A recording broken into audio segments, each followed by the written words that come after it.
I have not seen such a strong response spiritually from students. I don't think ever, honestly. Welcome to the One Cry Podcast, a nationwide call for spiritual awakening.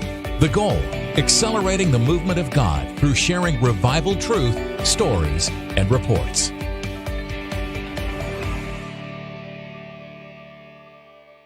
Well, hello, One Cry Podcast family. I'm so grateful for the way Bill and Kyle and so many others are leading this podcast. And so many pastors and leaders are tuning in. They're watching, they're listening. And above all, their thirst and hunger for revival is increasing and growing, I believe, as a result of well over 100 episodes now of this One Cry podcast. So I'm very grateful for that.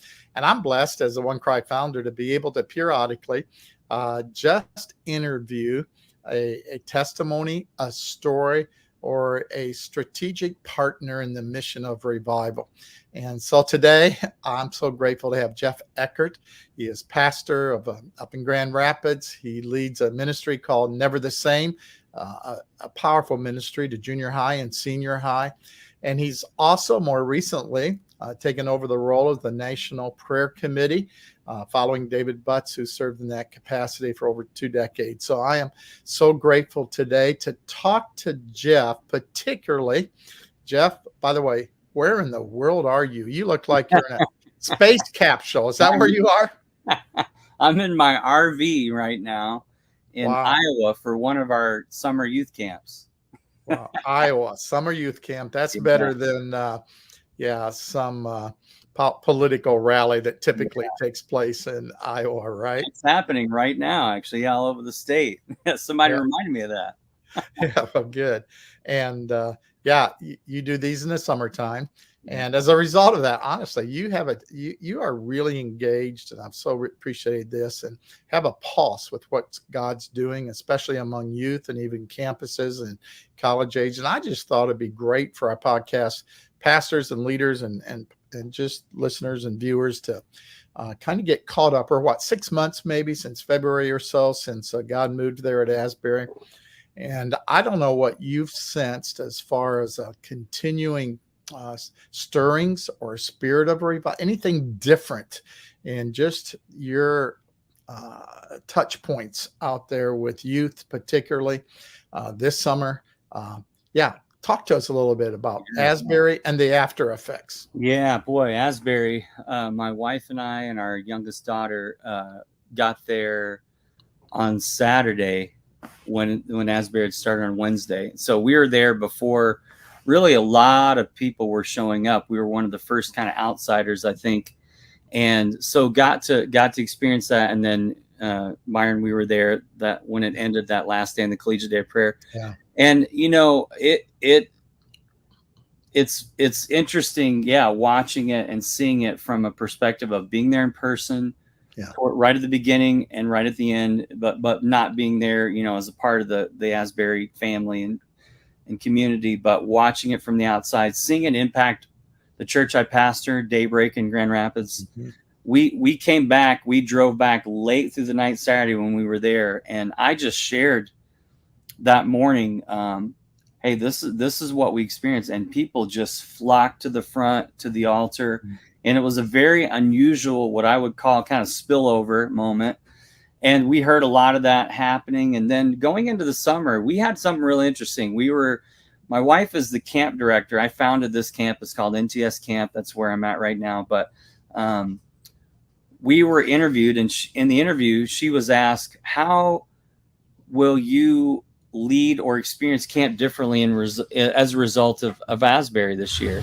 And I think that question really was kind of like an agenda question, like, oh, okay, what does this mean? And so we just kind of reoriented it a little bit for our camps and what we found.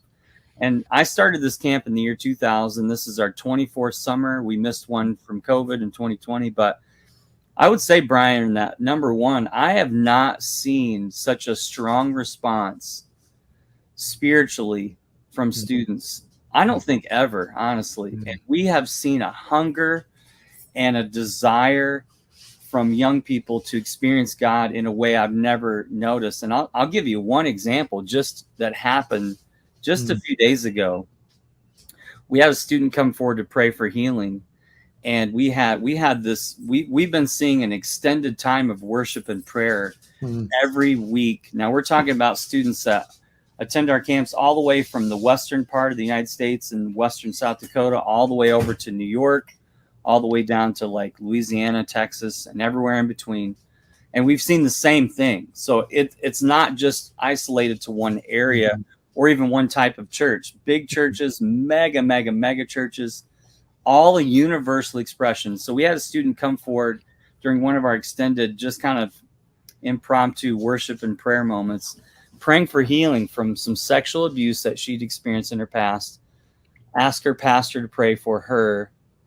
And because of the trauma in her life, because of her trying to deal with things, she had turned to cutting. She's praying and asking for God, and her pastor's praying, asking that God would just deliver her from the trauma of that. When they're done praying, this was just a handful of days ago, all the scars on her arms were gone. Amen. Yeah. And that is one of many. Now that's a story that's unusual in terms of, what we saw in a literal physical sense, but we've seen this spiritual release that I have not seen before. And I attribute it to what God began in Asbury. Yeah, I think, boy, Geoff, several takeaways from Asbury, but one of them for me has been it's given credibility to revival. I feel like we had lost hope, didn't think it could really happen. The extraordinary work of God, as you just described, is something way past in history, and it just lent such credibility. And you mentioned about the freshness of the worship. And I know this probably dates this podcast a little bit, but we're in the middle in the studio of taking the video footage and the audio from the final night of Asbury and producing a resource of worship. And it is amazing. It's like you envision yourself being there. It's like no other worship. It's like these people are all free, like you just described. They're just free from the bondages and the addiction, and free just to worship Jesus in their wholeness. And there's something that's different as I listen to even a rough draft of that or a rough cut of that. So the other thing, and here's a question maybe for you, Geoff. I think another takeaway, and you kind of alluded to it, is I think campuses and churches and maybe camps are now making space for God. They're just saying we don't have to be right to the second of everything. Waiting on God, making space for God, and letting Him move. And I don't know if you're sensing more of that out there in the arenas and where you're serving, but to me, that's so important. It is. I would say to you, and being really transparent with you, that in the years that I was director of our camp, we were very strict in terms of small group moments, which happen after our evening sessions, are a very high priority. We invest financially in those moments with leaders being there and different things. And so we're always very tight on making sure that was a priority. But there has been a shift, and I'll just speak to us. I do agree, Byron, that I feel that there's a general sense of more openness, but for us, and I attribute this really to my wife's leadership, Ariana, who directs our camp. She said this summer, as a result of Asbury, we're going to kind of take our hands off the schedule and just see what God does. And He has been faithful, and we always have powerful moments. 86% of kids that come to our camps make some kind of spiritual decision.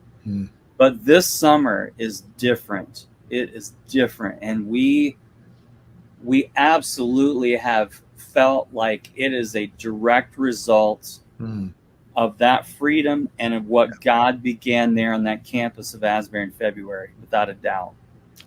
So maybe a final little word of counseling or advice to pastors or youth pastors that are listening as students come back and to their next gathering and their next approach or philosophy or heart as it relates to their youth groups and their college students, etc. Yeah. How would you suggest, since Asbury, post Asbury? And I know it's not methodological. I know it's not, you can't manufacture or make it happen. But maybe how can they set the sails a little differently now than what they did before, that would give greater freedom, perhaps, for what you just said, for God to move and show up with his presence? You know, I've been in youth work for 30 years, and I do other things now, obviously, but still keeping a pulse on it. I think in general, this generation is like every generation. They are ready to take on more than maybe what we as adults give them credit for. So I just encourage leaders, don't project any limitations. Allow for those moments. Don't be afraid to go deep. Don't be afraid to challenge. Don't be afraid to open the door for students to lead the way, because I've generally found, and I'm sure you've done a lot of teaching and conversation about this, Byron, but revivals historically always have a common component of young people being right there involved, typically right in those origin moments of when God moves unusually. And so I think we got to allow them. And I want to give something really specific, and this is unique, but God directed our Claim Your Campus prayer team, Claim Your Campus students praying in middle and high schools, student-led groups around the country, last fall of 2022, to focus specifically on praying and empowering 12-year-olds. And I think there's something that God is doing, and I just believe younger and younger, we need to be thinking about how do we reach. So college is important, high school is important, but more than ever for me and for our church and for our ministry, we're really zeroing in on that even younger middle school age. We think that's an important age. They're the last age of Gen Z, by the way, 12-year-olds are, before we flip to the new generation. Wow, that's encouraging for me to hear. I have a little booklet here in my library somewhere I'll never forget I've read, and it's called Children of 59 in Ireland. And it was the children that God used, because I think just their faith. They don't have all the hang-ups perhaps and baggage or whatever, but it was the children that began to pray and began to cry out.